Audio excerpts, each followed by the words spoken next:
માણસા એપીએમસીમાં કમોસમી વરસાદથી નુકસાન, સરકાર પાસે સહાયની માંગ।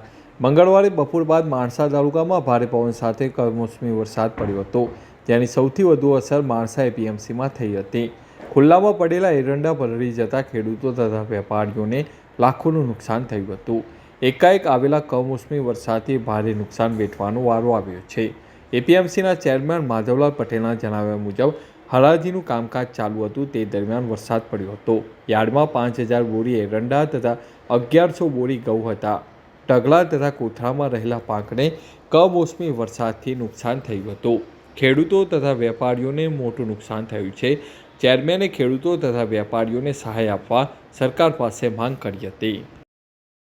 ગઈકાલે માણસા એપીએમસી ખાતે અચાનક જ વાવાઝોડું અને વરસાદ એટલો ભયંકર આવ્યો કે જે છેલ્લા 5-6 વર્ષમાં આવેલો નહોતો।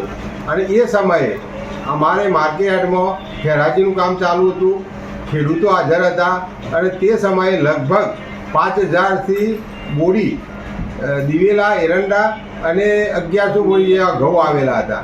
અને એ સમયે વેપારીઓ પોતાના ખરીદીને ઢગલા કરી રહ્યા હતા અને એ ઢગલાની અંદર વરસાદ પડવાથી ઢગલા તણાઈ ગયા અને રોડ ઉપર જતા રહ્યા। અને એ દરમિયાન જે કોથળામાં હતા એ પણ પલળી ગયા।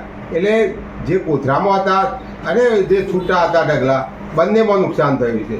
એટલે અમે સરકારશ્રીને આપના માધ્યમથી કહેવા માગીએ છીએ કે આ વેપારીઓને અને ખેડૂતોનો જે માલ રહેતો એમને મદદરૂપ થાય અને સહાયરૂપ બને એવી અમારી માણસા માર્કેટ કમિટીની ખાસ